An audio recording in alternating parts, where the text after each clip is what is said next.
Welcome back to Dom's Corner, everybody. I am your host, Dom Martino, and sitting at the bottom there is Mr. Adam Leach. Adam, how you doing today? A-okay, pal. Awesome, man. Awesome. Glad to have you. And sitting to my left is Miss Samee Ramirez. Samee, how you doing today? Doing good. Happy to be here. Good. And we are going to, as promised, do part 2 of Preserve Azkaban review. So this should be a lot of fun and should be interesting too. So yeah, we're gonna do this today and do the best we can. I'll try to keep this on track. I know that it's been about a week since we'd all seen the movie, but we'll do what we can for you to try to get through the rest of it. Do want to apologize for those technical difficulties we were having last week that hindered us from completing that review, but here we are. So hey guys, before we get started today, please hit the like button below, subscribe to the channel, leave some feedback in the comments section, and share this with your friends. So if I remember correctly, we were kind of talking about Dumbledore, the carriage ride up to Hogwarts and all that kind of stuff. So Samee, I'll start with you today. So what do you think of the, kind of introduction to Dumbledore, the carriage ride over to Hogwarts? How are you feeling about all that?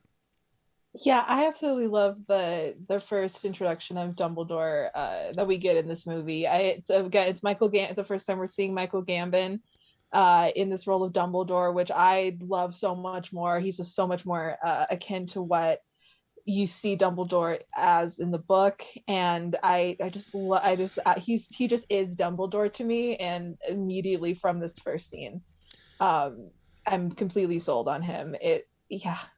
I just love everything about his Dumbledore. I just agree. get it all right here. I agree for sure. Adam, do you like this version of Dumbledore better or Richard Harris better? I'm Michael Gambon all the way. All right, 100%. He's Dumbledore to me. Like she said, he's to me closer to how you imagine him being in the actual stories in the books. And he's more he's less like an old man, I guess, than the Dumbledore we get in the first two movies, who seems more like a wise grandfather type of figure. This Dumbledore is like he's wise, he's powerful, he knows everything, he's watching you, he's kind of a badass. He hits all the marks. So yeah, I agree. This Dumbledore is my jam. I agree. I like this one better as well. As much of a great performance Richard Harris gave, and he really did do a great job with the character. Rest in peace there. It's unfortunate that he is no longer with us, and such a big loss for them to take, but I think that they did a great job finding themselves a successor to Richard Harris here. So, but after this, we go into the dormitory scene where we get Harry. I think it's Seamus Finnegan's the guy's name, right?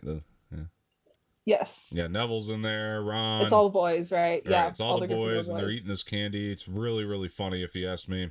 I think that works really well. And I think we move right from here. I think we actually go into the first. I think it's the dark arts lesson, if I'm not mistaken.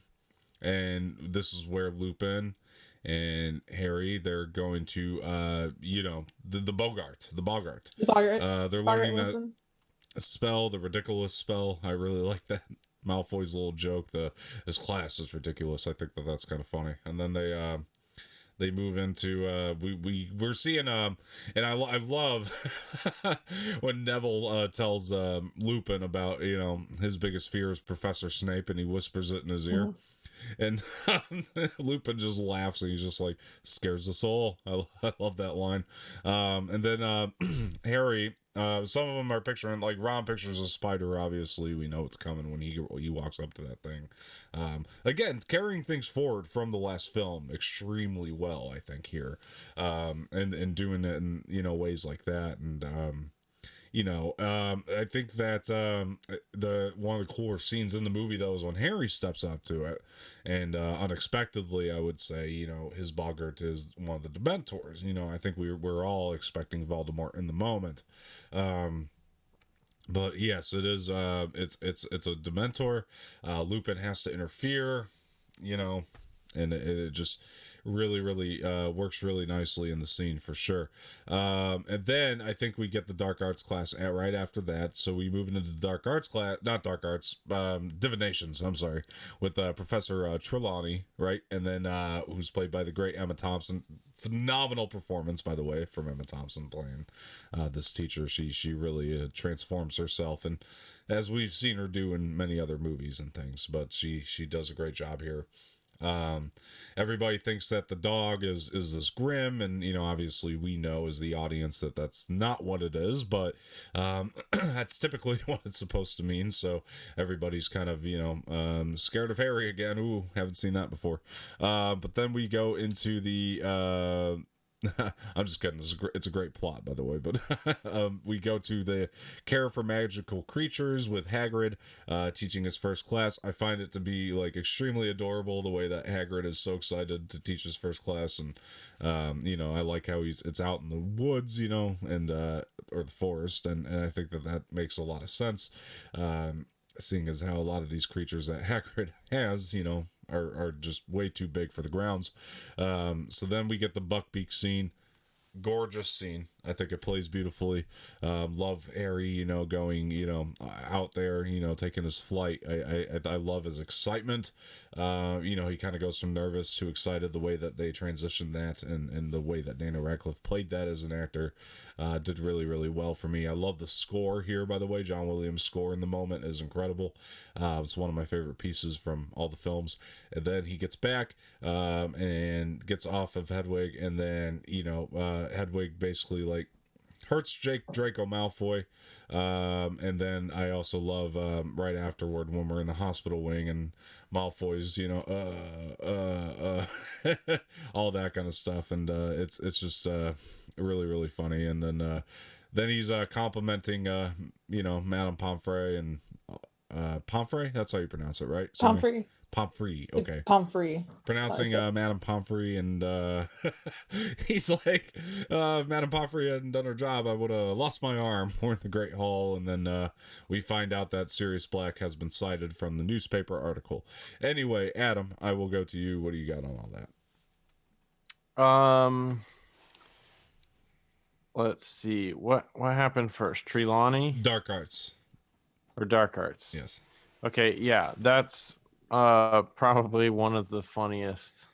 Right. Well, I mean, it is the funniest moment with Snape's character when you get to see him dressed up as a woman coming out of. I think that's hilarious.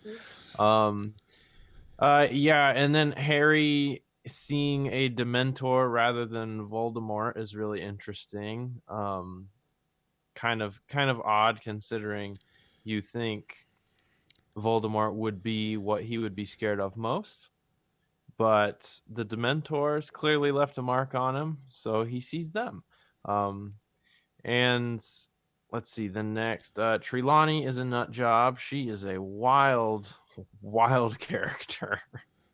She yeah, man, if I met her in real life, I would think that she was missing some screws out of her head. Like, I would think she would need to be in some sort of mental hospital somewhere. Right. Yeah, Hagrid getting to teach is really cool. That makes me really happy, and the subject matter just makes sense. It's what I would envision him teaching the most anyway. Getting to see Malfoy just get freaking slammed was awesome. That's about it. It's a good section. You get to see Snape as a woman, you get to see Malfoy get slammed by a beast. It's a good section. Oh, for sure. And then yeah, Samee, what do you got? I mean, yeah, I echo everything that's been said already. I mean, I love the Boggart scene, not only because I love Lupin and I love seeing his class and everything, but I love because to me, like, the Dementors are like, I believe it's said in the book as well, but like the Dementors are like fear itself. So it says a lot that while Voldemort is, the big threat happening, what Harry truly fears is fear. Yeah. which also part, I mean, that's a part of what makes him, our grand hero in this, is that he's the only person that is his, true fear. Hmm. So I love that scene for that. I also love Trelawney. Emma Thompson is one of like my number one queens. I love absolutely everything she's ever been in. And she's incredible in this. And I love how we get little hints of Hermione showing up in the middle of class and just being like, "What? I've been here the whole time." Getting hints that she has a time turner. Oh yeah. Yeah, all of that's great. And then I always get so emotional seeing Hagrid teach his class, because he's wanted to do this for so long, and you can Right. just tell that he's, so happy and excited and humbled to be Oh sharing yeah. his love of these Yeah. animals with these children, just trying to keep them safe. And then damn Malfoy had to go and ruin it all. Yeah. Well, that's what he does. Yeah, Uh, that scene though is one of him, Harry riding yeah. Buckbeak is like one of my favorite Incredible. scenes in the entire Harry Potter It's incredible. series. It's incredible. Yeah. It's just So beautiful. so for a moment, discussing Harry and his fear. Yeah. So why do we think his fear is fear itself rather than something specific? What would cause a person to be scared of fear itself rather than see a spider or see, something specific? Is it because the idea of being scared in general is just scary, or for a hero character, is it the idea of, if I'm scared, being scared causes you to react differently? Well, I I think think it's more of the latter. I don't know. I mean, personally, what I always thought of it, the way I thought of it personally, was it's because I feel like the fact that it was fear itself is a coincidence. I really do. I think that it's the reasoning is actually what we get on surface level, which is what I was going to segue into next, which is the conversation between him and Lupin. He thought of his mother. He thought of the fact that he heard his mother's voice, or screaming for him. And to me, Right. that all that did for him was harken back to one of his most traumatic events. And so, like, to me, I don't think he ever wants to relive that in his mind ever. And so that's why I think personally, I mean, because he's faced Voldemort and beat him in his head. You know what I mean? Right. To him, Voldemort's easy. I think at the Mentor, where he's stuck and can't do anything about it, but he still has to, he passes out. He hears his mother's voice in a traumatic event, from a traumatic event. I think that to me is why it's the Dementor and not Voldemort. I don't think it. I think the fact that it's fear itself is just like a coincidence on top of it. That just makes for interesting storytelling when we're talking about the dark arts scene. But so for me, I've actually just never really dug into it deeper than what's I feel like is already on surface level with it. I think that's exactly. I think it's a pretty woke thing to be scared of fear itself for somebody like Harry, who is a hero who constantly puts his own life on the line to protect his friends. He would go at everything alone just to save the people around him. It's true. For somebody like that, and there are very few people in the world that are like that in real life, let alone, fiction. I know you see it more often because it's fiction, but I think for somebody like that, the idea of being scared of fear itself is interesting to think about, because in somebody's mind like Harry, who is afraid of hurting the people around him and who is worried about protecting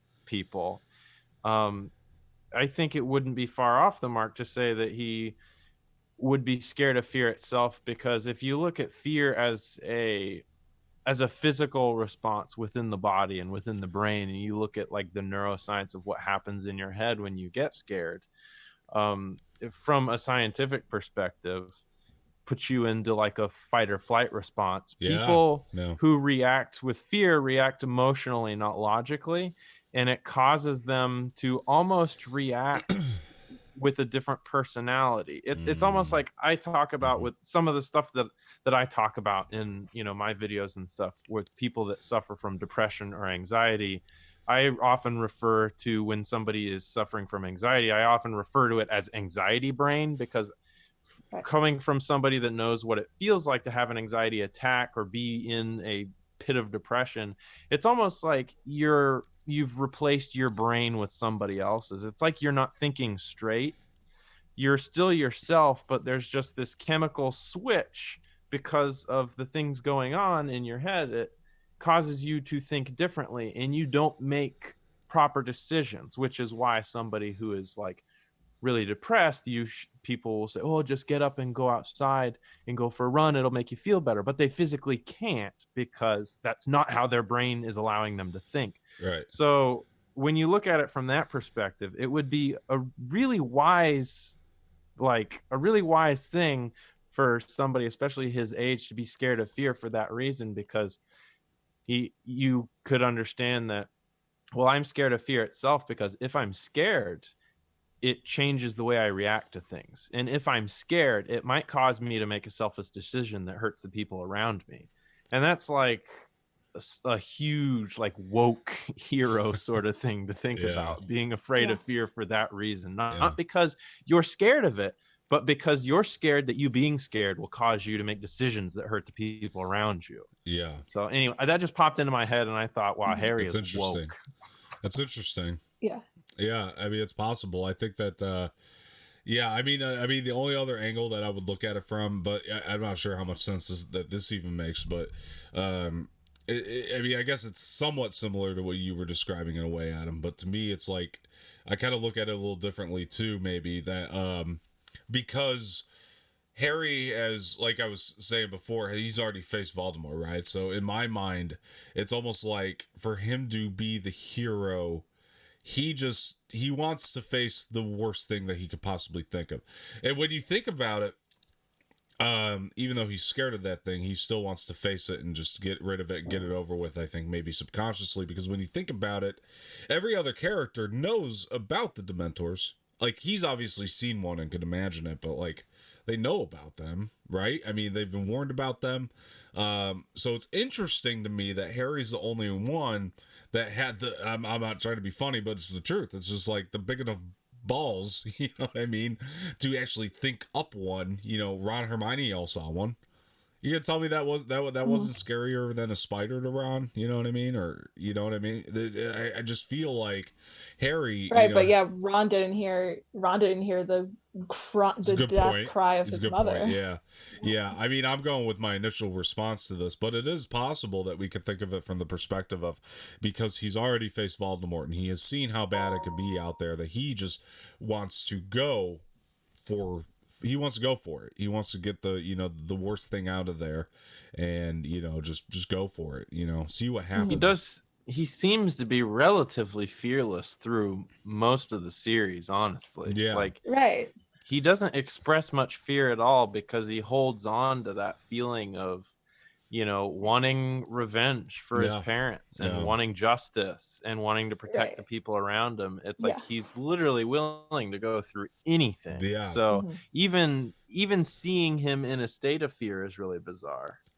Sorry, I'm gonna jump in here. Yeah, go. I think I think you guys are totally hitting the nail on the head, I think. But also a part of that in oh, I'm so sorry. What? I literally just lost my train of thought. What did you just say? We're gonna bring up the point about. No, sorry. I'm so sorry. Backtrack. Sorry, I got excited and I forgot. We're gonna bring up, because I was gonna bring this up, the point in the books about how I'm pretty sure he's described as somebody that's not scared of anything. Like, he has never really had a phobia before. I think that's what you were getting to, but right. Thank you. Yes. I think a part of it is that's true. It's a really interesting thought to know that his biggest fear is fear itself, and yet so many times we see him being absolutely fearless. And it goes back into, like, what house is he in? He's in Gryffindor, the brave, the loyal, the true, the ones who are supposed to, take charge. He's always the leader of his friends. He becomes captain of the Quidditch team later on. He's always in this, in these positions because he is fearless, and yet that it's his foil, which brings me to which is also part of the contrast between the larger conversation between Harry and Voldemort, that they are foils to each other. They are opposite into each other. And for him, I think, and this is not necessarily in this movie, but in the larger context, that Voldemort chose fear over everything else. He was afraid of dying. That's why he created the Horcruxes. He's afraid of everybody overtaking him, so he kills everybody. You know what I mean? He's afraid of being betrayed, so he enslaves his followers. And that's all rooted in fear and just absolutely crumbled him. And so for Harry, the opposite of that is love, is to be able to choose love instead of fear in your reaction to things. Yeah. And yeah, so I think that's a large part of it as well. That's why he fears fear so much, because for him, I think a part of Harry is always known, in order for him to win, it's love and not fear. Mm-hmm. And yet fear is so easily like dived into. It's so much harder to love than it is to fear, you know. And yet in all these times he has to choose the harder option. Sorry. It's also almost like it's almost like he doesn't know what fear feels like. Because you really never see him scared. He's always facing evil head on, like ready to take it on. Right. No normal person does that. It's almost like he literally doesn't know what it feels like to be genuinely scared. So in that sense, I think it would be reasonable to be scared of fear itself. If you've never really been in a situation where you thought, I'm terrified, but you see other people around you being terrified, what I said earlier, I think would definitely stand, because if you know from experience, when I see other people get scared, they react like badly. Exactly. And like you said, people like Voldemort, he reacts out of fear. The fear causes him to do very evil things. So for someone like Harry, who doesn't really have much that he's scared of, who doesn't really know what it feels like to really be scared, it definitely would be plausible and wise to be scared of fear itself, because it's like, I've never felt that before, but I've seen other people feel it, and it causes them to do bad things. And I was also going to say, it's an interesting thing to think about, not just in this book, but in real life too. What you were saying about Voldemort, it's really interesting, and it's a good life lesson, really, that the most evil people in the world, in books, in everything, the most evil people are always the most scared. They're always the most insecure. They're always the most scared because, like you said, Voldemort was afraid of death. Voldemort was afraid of people around him turning on him. It causes him to do very irrational things and seek more power. And it's interesting to think about it, because oftentimes we look at villains, whether in books or in real life, as being very strong, very fearless people because of the decisions they make. When in reality, if you look at a deeper level, people make those decisions because they're scared. They're actually weak. And the heroes are always the strongest, because how strong and fearless do you have to be to always put other people before yourself? How strong do you have to be to be someone like Harry, where you are willing to leave your friends behind and face somebody like Voldemort alone just because you don't want them to get hurt? Like, that is the most fearless, heroic thing in the world. It's just it's interesting. I completely agree.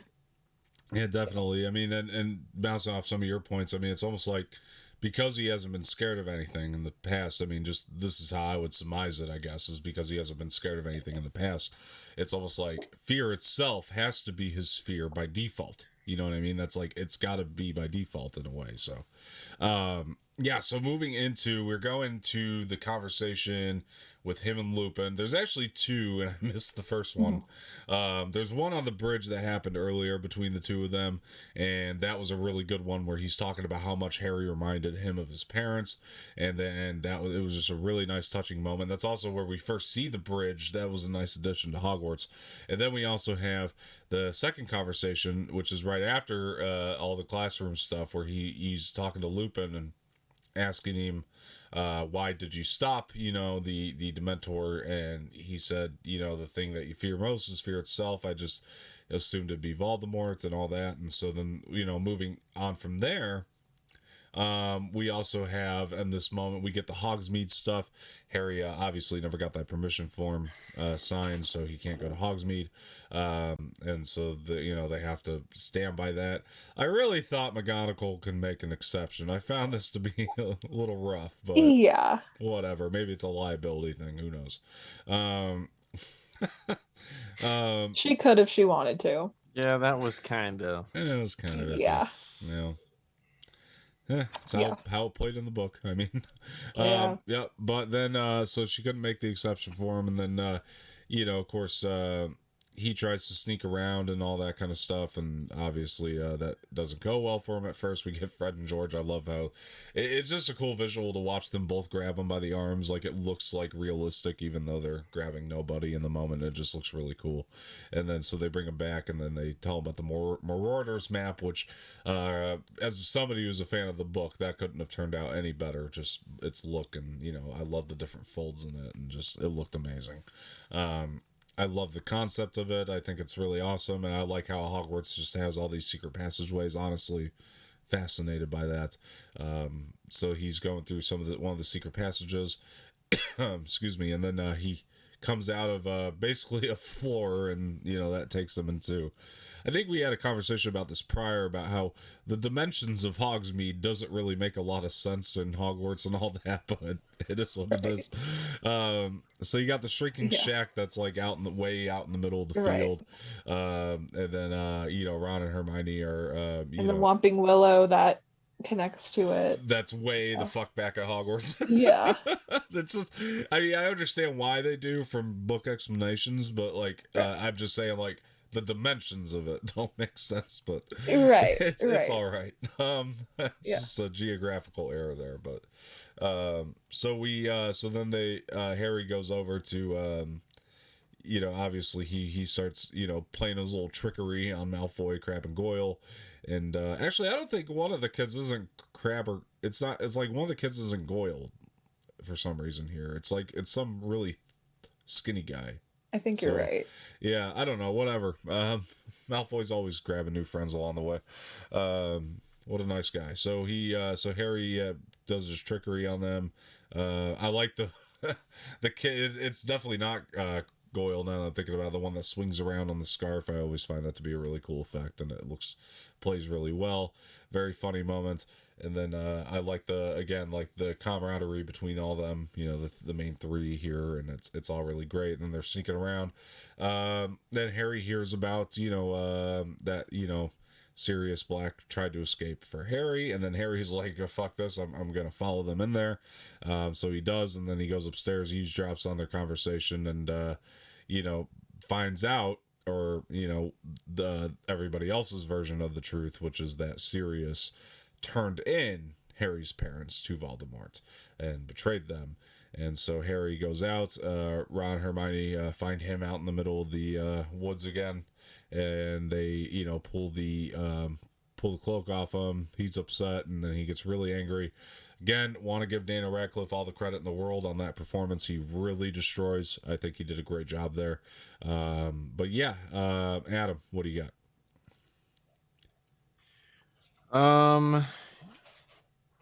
Let's see. Where did that start off? Okay, so we were starting off with the conversation with Lupin. Conversation with Lupin. So we pretty much touched on that, though, because that's basically the fear itself thing. Right. So moving on from that, we went into the Hogsmeade. Harry couldn't get in. And then he had to find a way to sneak himself in with the Marauders map. Goes and plays his trickery on Malfoy and his friends. All that stuff. And then eavesdrops on the conversation about Sirius. So. Yeah, I like the Marauders map and all that stuff. It's a cool little piece of the Harry Potter world. It's a really it's an interesting concept. Just imagining having something like that in real life is just a wild idea. Yeah. It would be like really badass. I mean, in a way, I kind of do, because on your iPhone, you have like a Find Your Friends app, so I can like track like where my wife is in the city. I can see like when she's coming home from work. It's kind of like my own little. Okay, but imagine the four like cool guys at four dumb cool guys at your school are the ones who made it, though. Right. Let's add that in. If you see me in my bedroom for long periods of time, I'm sleeping, I promise. Let's see. The conversation that he hears regarding Sirius, I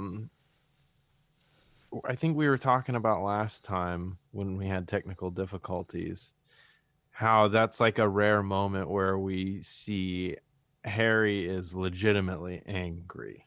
Like, Yeah. he's very upset. He's very angry, which is uncharacteristic of him to get so mad that he feels that he wants to actually harm somebody. Mm-hmm. So that's a very interesting moment we see in our hero character. But I mean, to be honest, it's probably pretty warranted. I mean, very warranted.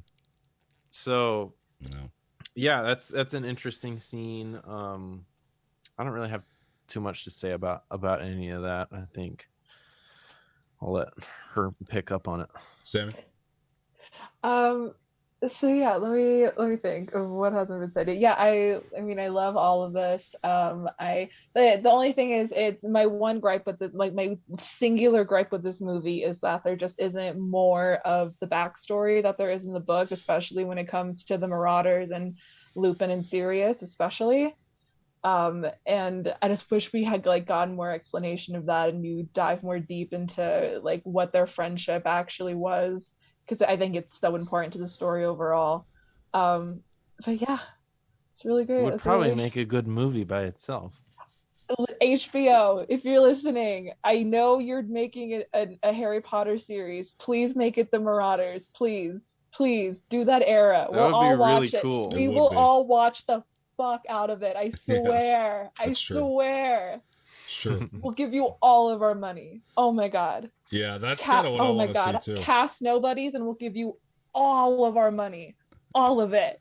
I promise. HBO's calling right now. Did you say money? I did. I said money. I did. I said money. My money. I know people. Their money too. I want it so bad. Yes. So what are these Marauders? It would make a great, it would make a great series now that you mention it. Never thought about it before. I still want to see the sequel series, but I'll go with that too. That's a really good concept. I definitely want to see a sequel series. Sure. Seriously. Don't you want to see the Luke Skywalker moment with Daniel Radcliffe? You know what I mean? No, because here's the thing. Here's the thing. I've read Harry Potter and the Cursed Child, and it's hard for me to say anything else when no one else has read it. That. I'm not talking about that. I'm talking about because a moment like that as a Harry Potter fan, once you've read, anybody else out there who has read it after you read Cursed Child, like you're a little bit different. Like everything shifts a little bit in your point of view of Harry Potter. This is just an idea, but they could do something else. But imagine they build up these great wizard characters that have gone through Hogwarts, and then we get this adventure where they are faced up against thousands upon thousands of Dementors, and then Harry just comes in and just starts fighting them all off. How incredible would that be? Come on, you're right. You're not wrong. It'd be badass. I want you're not wrong. You're not wrong. Give it to me. I'd love to have some Harry Potter fan service. Yeah, me too. I thought I did too, and then again I read The Cursed Child. Yeah, I'm not talking about that though. I would really love one day, like 20 years down the line, they just surprise us with a ridiculous movie out of nowhere with all the original characters. Oh my god. I'm sure it'll get remade. I'm sure Sorcerer's Stone at least will get remade at some point. I don't know about in my lifetime, but it's too lucrative for them to just leave these characters alone forever. Maybe after J.K. Rowling dies. After she dies, the chances of it getting rebooted goes way up. because she be doing stuff and people don't like it. So I think people would get all mad if they remade stuff now. And like her estate, I'm sure would fall to like her daughter, and I'm like, I don't know if her daughter's gonna be like as controlling as J.K. Rowling is about all of this. So after that, I feel like Daniel Radcliffe's in talks now to do this thing, though. I do. Maybe. I do think he is 100%. He has already said that he will come back and do it.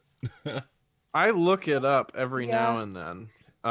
I keep tabs on it like once a year. Yeah. I do my research to see.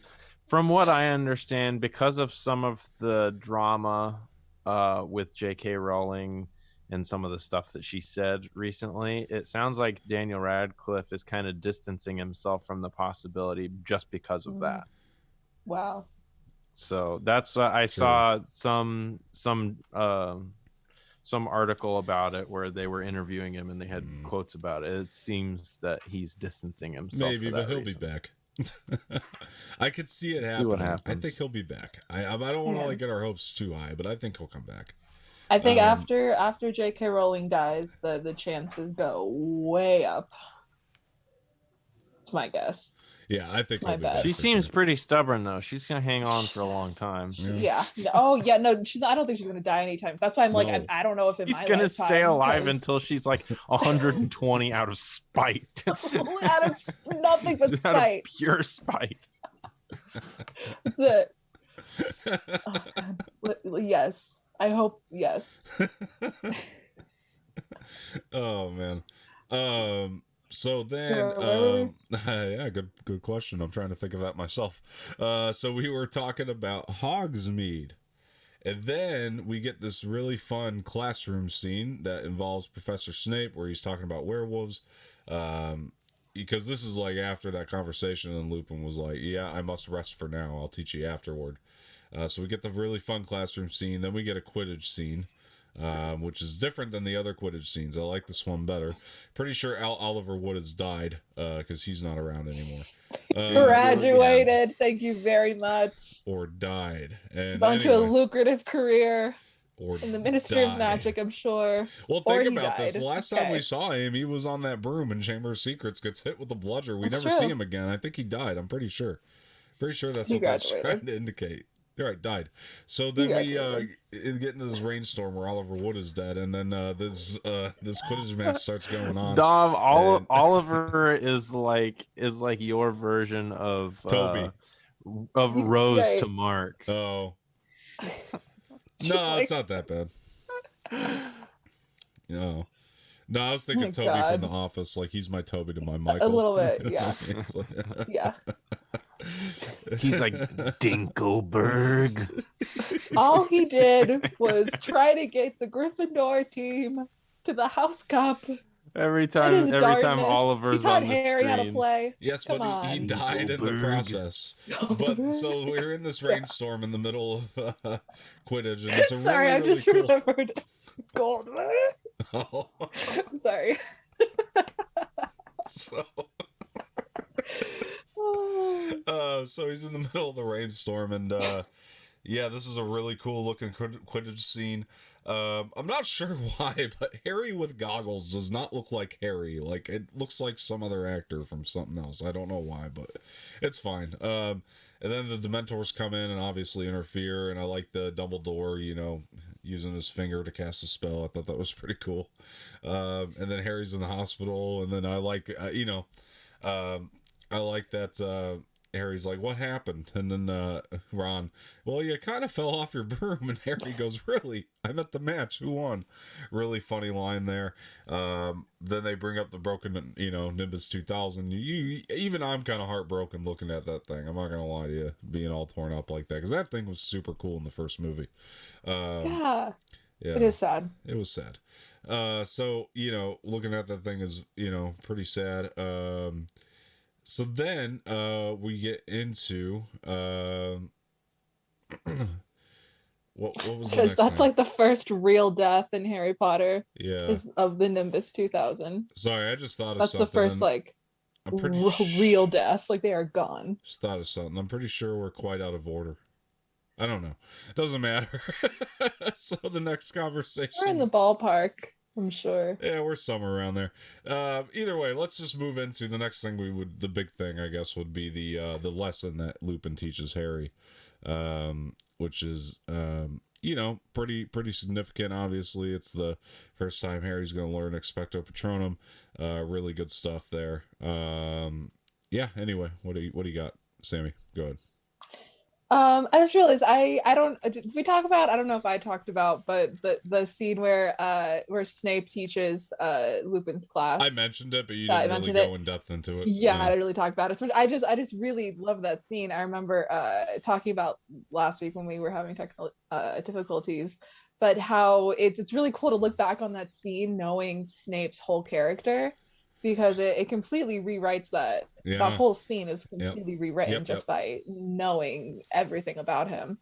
Yeah. And I love that, and I love the iconic turn to page 394. It's iconic. It is. It is. And then one of the best scenes of the movie, I think, is Lupin teaching Harry how to use the Patronus charm. I had to use my mom to do it. I was like, "What is it called? Patronus charm." Um, yeah, and I love how the the memory he has to keep constantly, like thinking of a happier memory and a better memory, and then he sets on when he saw his parents in the first Yeah. film of Mirror of Erised. And I Yep. just always love that. It's one of the best scenes. And it in the in the Yeah. book That's right. especially, that's the foundation for Harry and Lupin's relationship Yeah. going forward. And yeah, it's For just sure. wonderful. Yeah. Adam.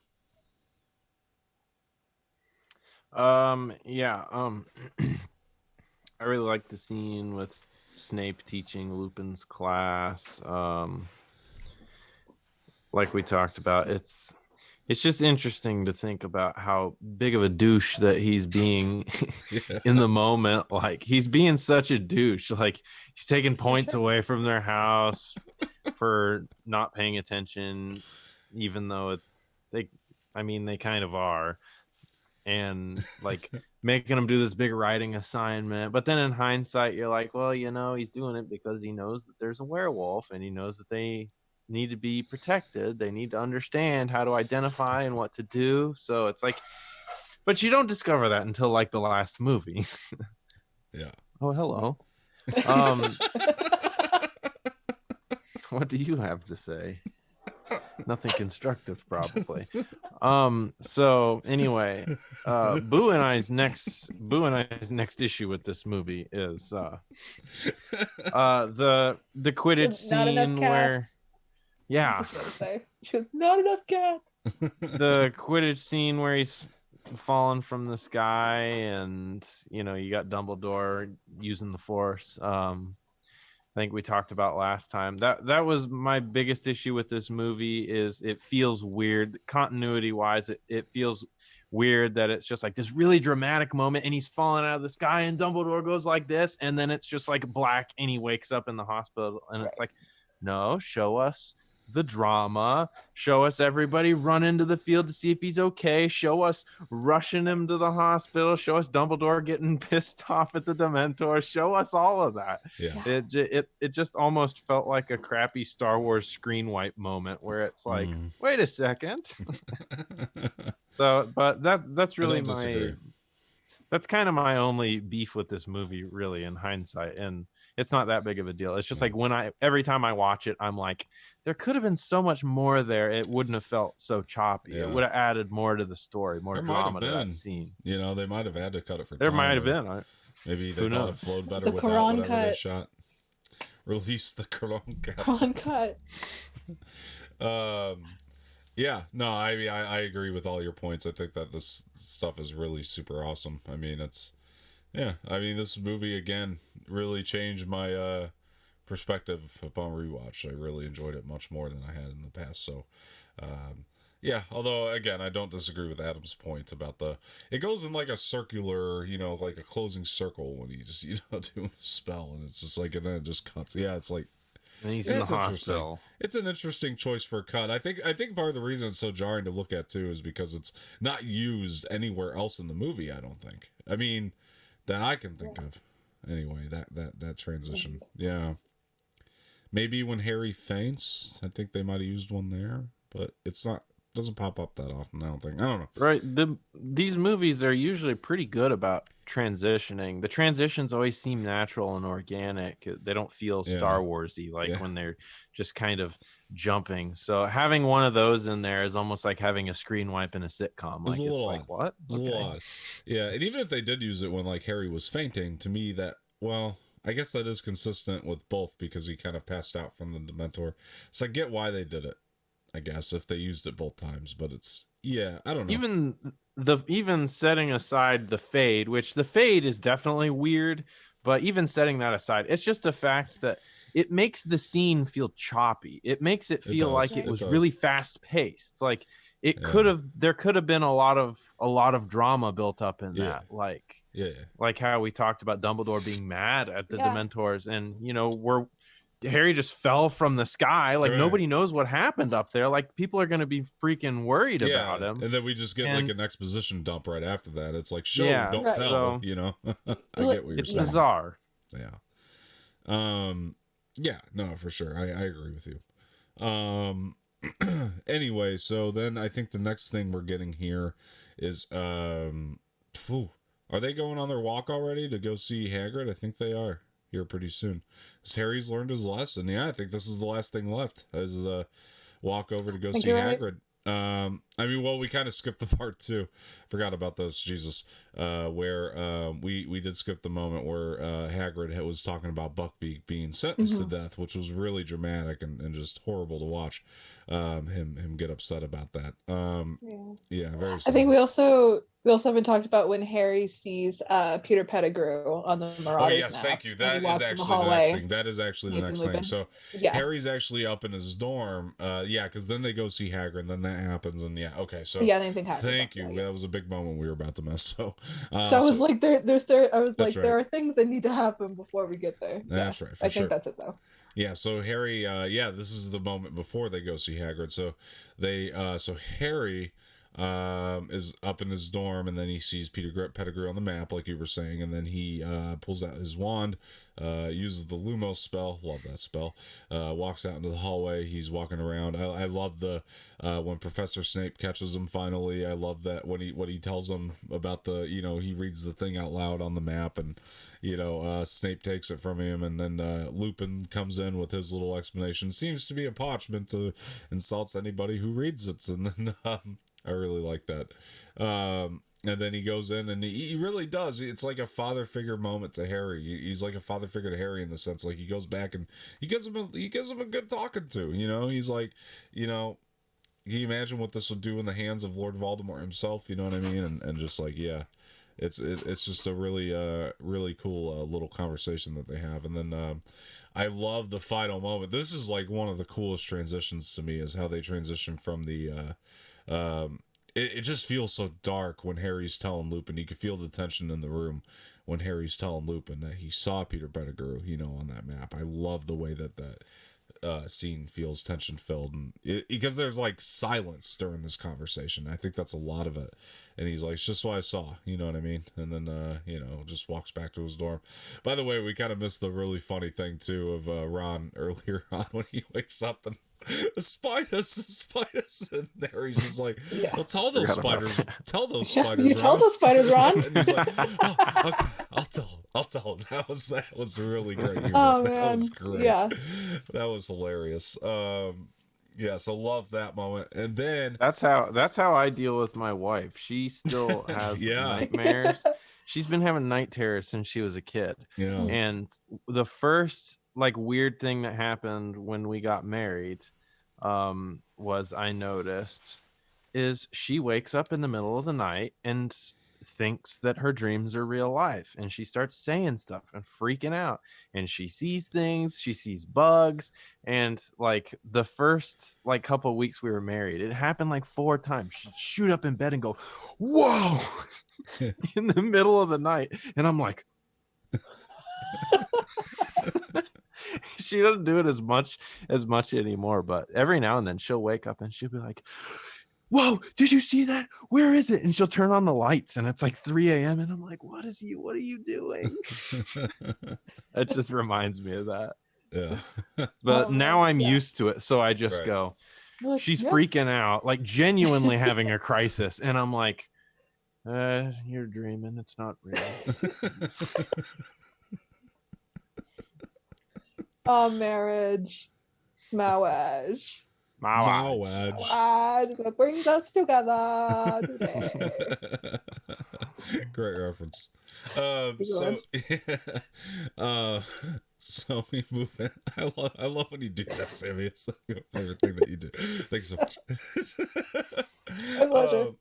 Yeah, so then we get the what were we doing here? That's right. So We're walking to Hagrid's. we're walking to Hagrid's. Oops. Yeah. I wet my mic. We're punching Draco in the face and we're walking to Hagrid's. Walking to Hagrid's. Yeah. Right. And then so they're on their way, and then she punches Draco in the face. Great moment. Phenomenal moment. Love it every time I see it. 10 out of 10. 10 out of 10. 10 out of 100%. Yeah. It's a good punch. It's a good punch. Like I feel like the actress or Emma Watson actually had to punch him in the face to pull it off. It's got some body behind it. I don't know if you could put people solid that young contact into that violence legally on film, but I feel like they probably just went for it. It looks. She definitely like went for it. it seems like it. Yeah. Yeah. It looks like it. It seems like it. Yeah. Yeah. So then they're moving out. That's another thing they added too here was like it was like the Stonehenge, you know what I mean? At Hogwarts, it looks like a Stonehenge, you know what I mean? That was a really cool.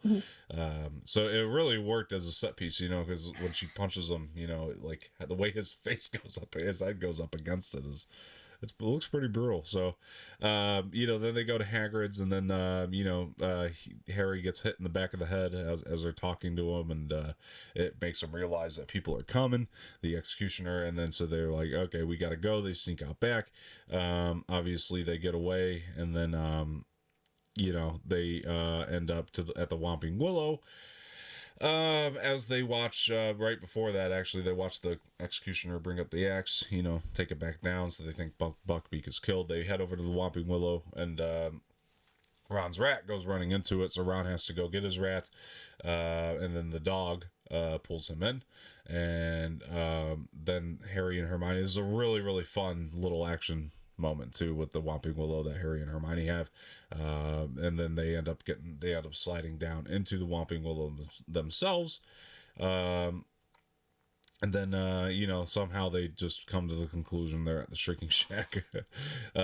She really is. She's just like, we're at the Shrinking Shack, aren't we?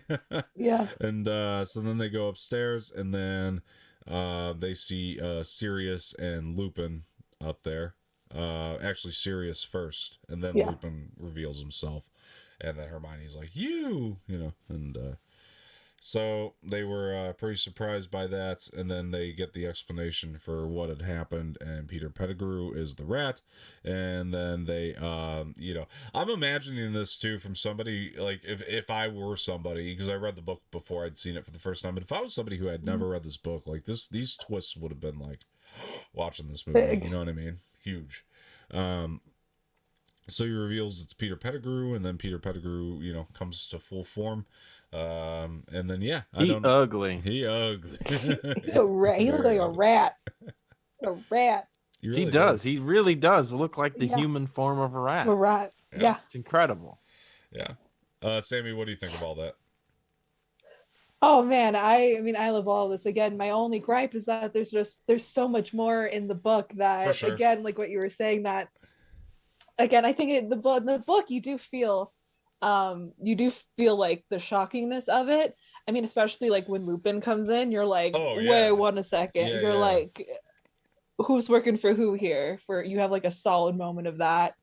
For sure. Yeah, it's incredible. Yeah. I always remembered, like, because I had seen the movie before I saw the book, or I had read the movie before I saw the book. Other way around.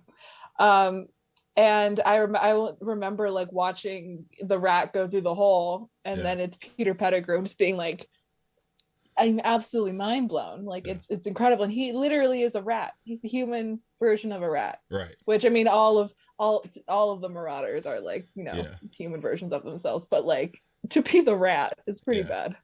Yeah, no, to go off your point too, you definitely do feel all the like shock when you're reading the book. I do agree with you. The book does a great job of that as well.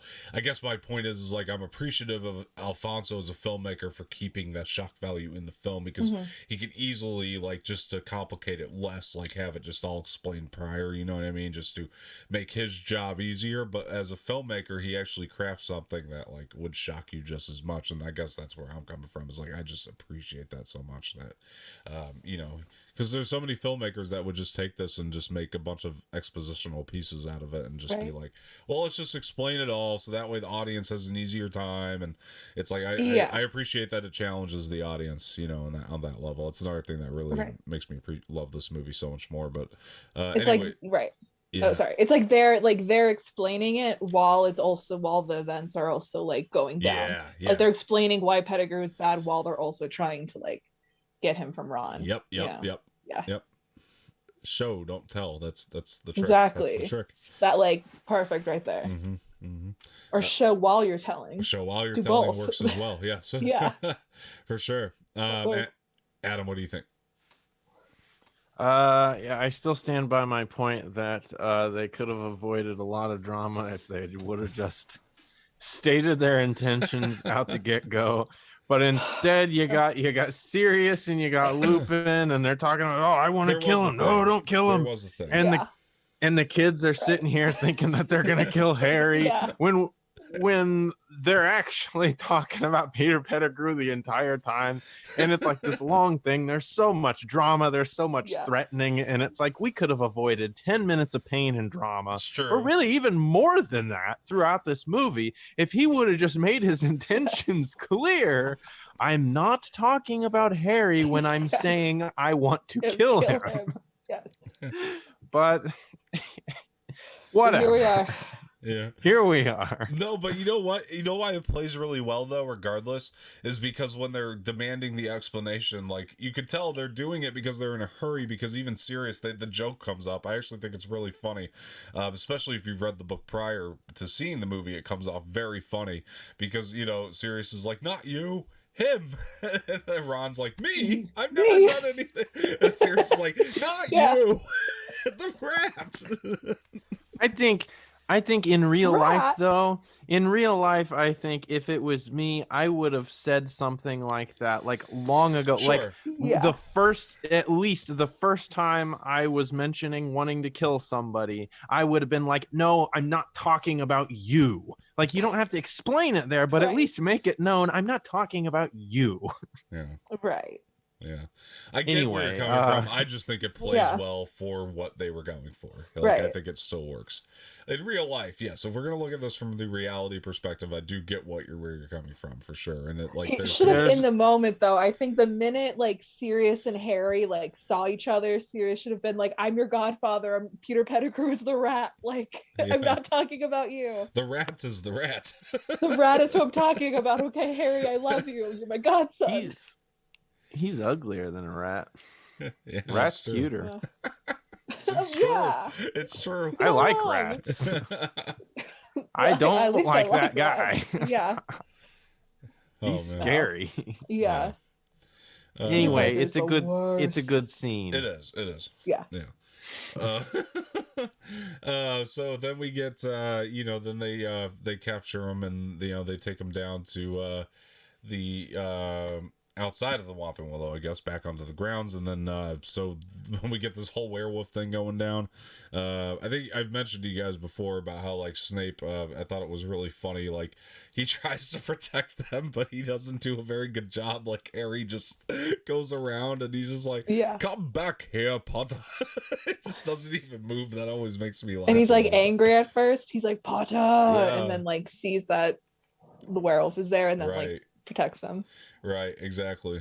And it's like, secretly good guy. Yeah. In the grand scheme of things, it's his job to protect Harry, but he's like, Potter, and he stays back with Ron and Hermione, and it's like, no, you should probably go that way. There's not danger over here. Yes, exactly. Yeah, exactly.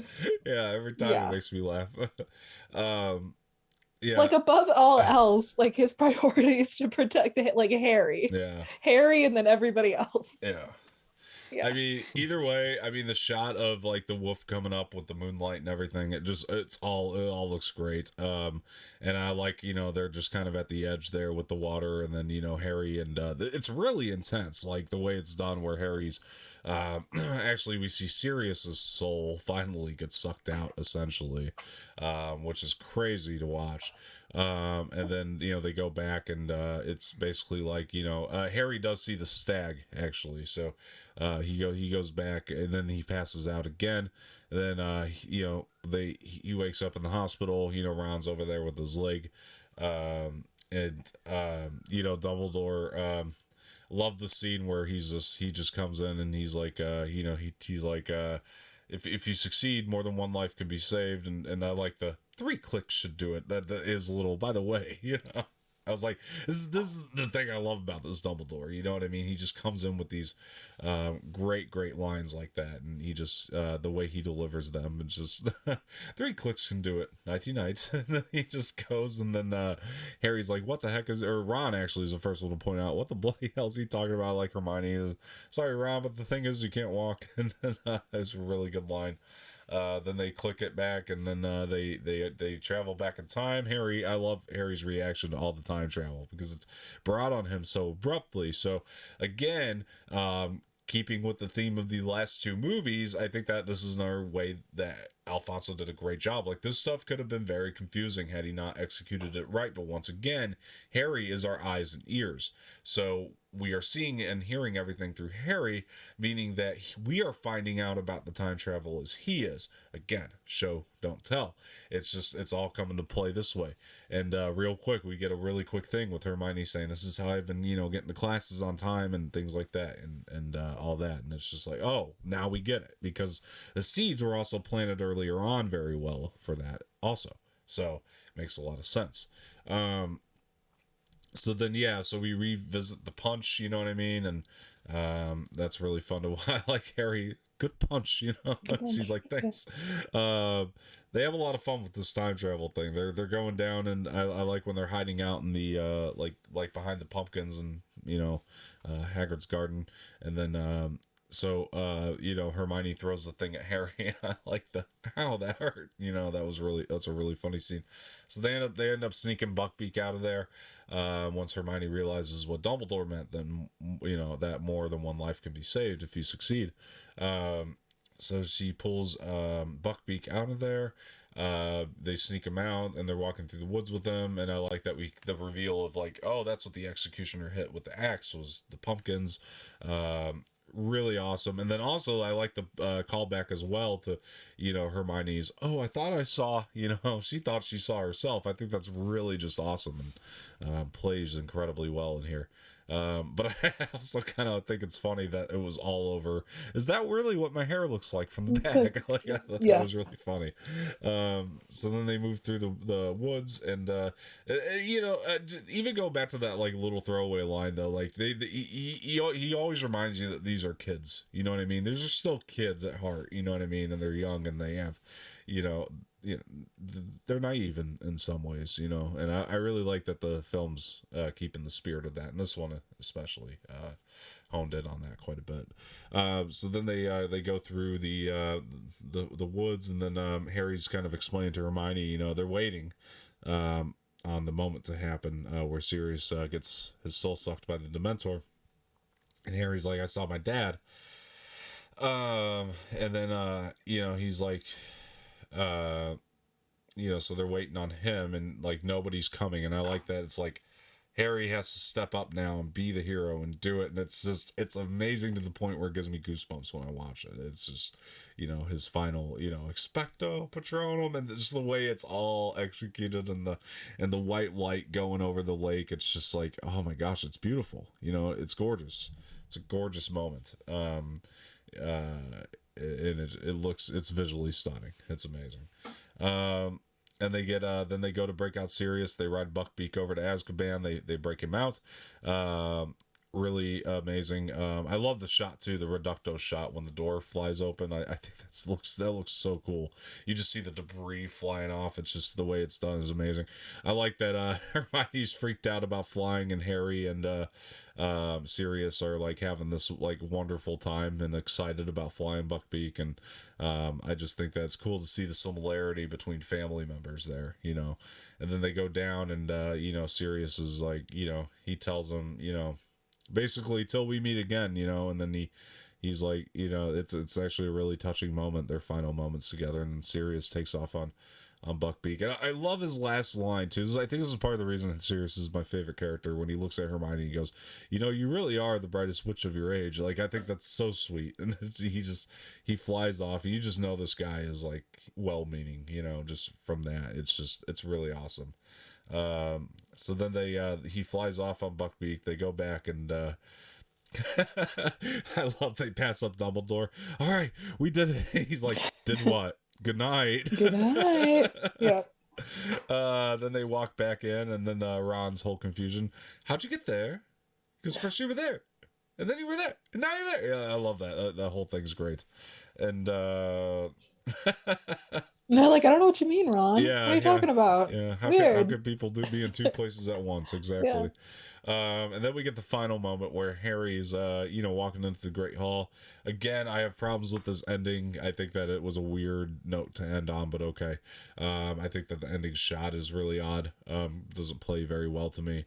And maybe it is because in the first two films, again, we ended with these like really like majestic, almost like Great Hall scenes, and this one's just, oh, I got a broom, okay, I'm gonna go fly it now, bye. It's a real quick thing. The fireball, not any broom, like the fireball, not just any broom. Well, the fireball looks amazing, by the way. I want mysterious endings. Exactly. I want dark endings. Exactly. I want make death. me cry. Yeah. I want yes. But I'll point out the firebolt looks. I want the end of Half-Blood Prince every time. Yeah. The firebolt looks amazing though. I like the sleek look to it. I think that's one of the things that is really aesthetically pleasing, and it's going throughout the rest of the movies when we see it again. You know what I mean? It's just, I love that broom. It's even better than the Nimbus 2000. Obviously, it was supposed to look that way because it's the newer model. It would be an honor to sweep my kitchen with that broom. Yes, it would be. It would sell my soul to sweep my kitchen with a firebolt or a Nimbus 2000. I wonder if somebody makes a replica of it, like a real broom. Sure they do. I would go on Etsy. I'm sure they do. I'm sure. So then Don't mind don't mind if I do.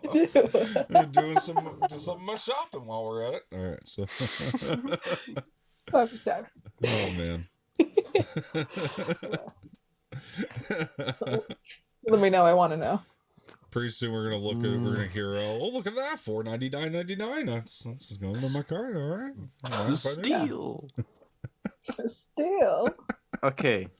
Yes. So the firebolt, he flies off. That's where it cuts off. Anyway, Adam, time travel, firebolt, breaking out Sirius. What do you got? Well, I'm seeing a firebolt for $2.99.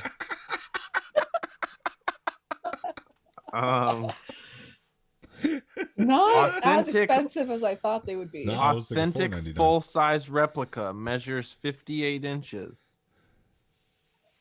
Yeah, there's a Nimbus 2001.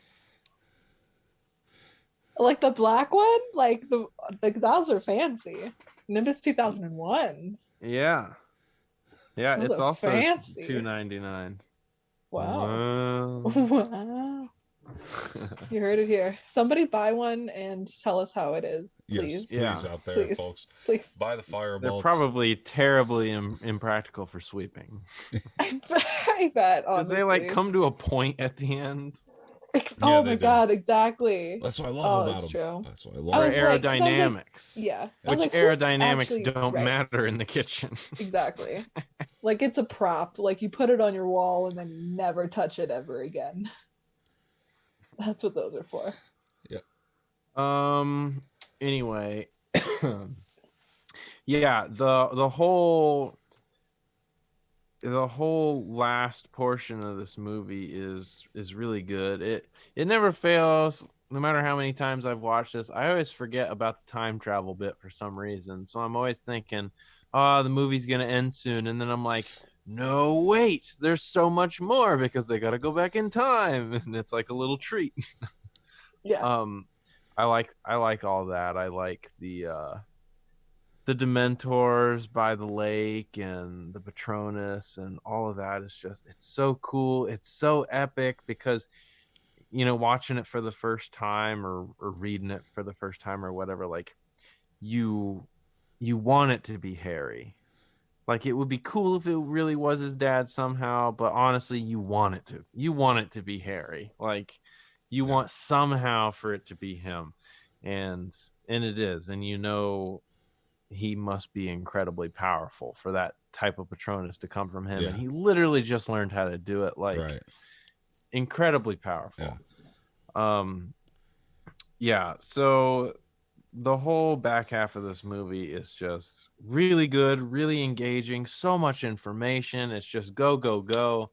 And I agree with Dom. Really, my biggest issue, really my two issues with the movie were the one Quidditch scene where it fades and the ending shot that just kind of feels bizarre. It is. Other than that, just a terrific movie. This was, when I was a kid, this was my favorite movie for a long time because it was my favorite book. And still, like, I still recognize the last one as being my favorite movie, but Prisoner of Azkaban, every time I watch it, just it feels a little special for some reason because I remember watching it a lot when it first came out. Yeah. So, Samee, what do you think? I'm thinking about one scene that I don't think we've talked about yet that I absolutely love is when Lupin is actually transforming into a werewolf and it zooms in just on his eye, like on his eyeball. Oh yeah, we forgot see, about that. That's like, a great shot. The kind of like the red and the growth of it, and then it zooms out and it's just Lupin, like kind of half human, half werewolf. That's like right. That's a great shot. That shot is absolutely incredible. Because again, like it's scary to think about, like how does somebody literally goes from a human to being a werewolf, and like it's like that physical change is horrifying, but it was done in such a wonderful way, I think. I love that scene, and I also love the scene of when Harry and Sirius get to actually talk together for the first time, and they're looking up at Hogwarts, and Sirius is like, I'll never forget the first time I walked through those doors, and and then offers Harry to come live with him, and Harry's just like over the moon, and which leads into, I think, my favorite part of this movie, I think maybe overall, is the Expecto Patronum scene where you realize that it was Harry who actually did that. And then that's his memory. He's like that's the thing that made him so happy, that he was able to produce that mixture of his power and that joy of finally being able to leave the Dursleys and finally be with Sirius, be with family, be with actual family, was strong enough and to order to save them. I love that scene. I love how it bleeds into the Expecto Patronum scene. And then the last scene I'm not the biggest fan of. I think I've always thought it was cheesy. I was like, oh, okay. It's not the best ending. Yeah. I think we kind of missed this too. I mean, I know that you love another thing that I know that you told me you loved is the when they're flying back over to Azkaban for the first time, and how excited Harry is that he conjured it up, and like it is just wonderfully done, like for sure. And he's like, really I knew I could do it because I already did it. Yeah, it was just, he's like, does that make sense? And she's like, no. No, I was always like, Hermione, you literally just time traveled. That makes sense. Like, calm down. I think she's just worried about that crashing. Makes sense. She is not like flying, that girl. Exactly. I don't think she heard a word he said. Exactly. She was just freaking out. But guys. So my overall thoughts again. Magnificent movie, better than the first two. I'm going again 3-1-2 for my ranking, guys. I think that's where I'm at this point. So really had a great time, and my opinion has flipped, as you guys can tell, immensely from where I initially had this movie, because this used to be my least favorite Potter film of the three we reviewed. I can tell you that it is definitely my favorite of those three, so it's stepped up quite a bit, just even in those terms. So we'll see what happens with Goblet of Fire. Also, again, I want to shout out that this is the last one that John Williams did the score for. I think Giacchino did Goblet, if I'm not mistaken. Adam, do you know this? I don't remember. You're the music nerd here. I want to say yes. Yeah, I think it was Giacchino. We'll find out before I don't remember for sure. I really like him. Yeah, he's great. He's freaking Rogue One, man, and he's great. Yeah. Well, he did the Incredibles, if I remember right. Yep. He did the Incredibles. Those soundtracks are so jazzy. They're amazing. So cool. Yeah, they're amazing. I'll find Doctor Strange, right? That's Michael Giacchino. The I Doctor think Strange Doctor wanna- Strange score? was, yes. I want to say yes. I Yes. don't remember. Yeah. Strange I've definitely associated was. the two in my mind. I went But to I love school that with a score. kid that got to intern at his facility, which was pretty cool. Oh, that is It was cool. actually a That's place that was super on cool. my list when I got out of school. I had that place on my list Mhm. because he has his own it's like a house that they converted to this big recording studio basically, Yeah. and they do a lot of their like film score mixing and stuff like that there, and it was Wow. like gonna be at the top of my list, and a kid in the class right before me who graduated a month before me got an internship there, so I couldn't. And I was like, dang it. Oh my god, what the hell? Can't have two? Come on. Oh well. Come on. Yeah, I'm trying to find out right now. I'm gonna let you know who did that score real quick here. Give me 1 second, because I'm not sure who did Goblet of Fire myself. I think it was Giacchino. I mean, let's see. I'm just so curious. I gotta find out before we leave here. Let's see. Goblet. So who directed Goblet of Fire? Because I know it was Mike then Newell. Mike Newell. Oh, it's Mike Newell. Mhm. Okay, did he not do who directed Order of the Phoenix then? David Yates. Oh, hey, That was that's what. Yates' Oh, first okay. one, yeah. Okay, Mhm. got it. Okay. Yeah. I for some reason. Okay. No, the Goblet of Fire. I think I had those two John mixed for some Williams reason. and Patrick Doyle. Patrick Doyle. Yeah. Doyle. Wow. Okay. Interesting. Didn't Giacchino do one of these? I'm pretty sure he did. Yeah, I thought he did one of these. Because Patrick Doyle did all for Deathly Hallows, right? Because both Deathly Hallows Part 1 and 2, you're right those about scores are A think you're right plus about plus that. plus. Either way, yeah, I'm excited to talk about Goblet of Fire next week. I mean, Yeah. Mike Newell, great director. So I gotta let you guys know how I feel about the movie on rewatch. I always remember really enjoying it. So we'll find out how it holds up now, and it's gonna be a lot of fun to revisit again. I remember it being like one of the darkest ones, and should be fun to talk about. So yeah, for sure, guys. Before we get going here, Adam, where can people find you? At the Red Eclectic on everything: YouTube, Instagram, TikTok, you name it.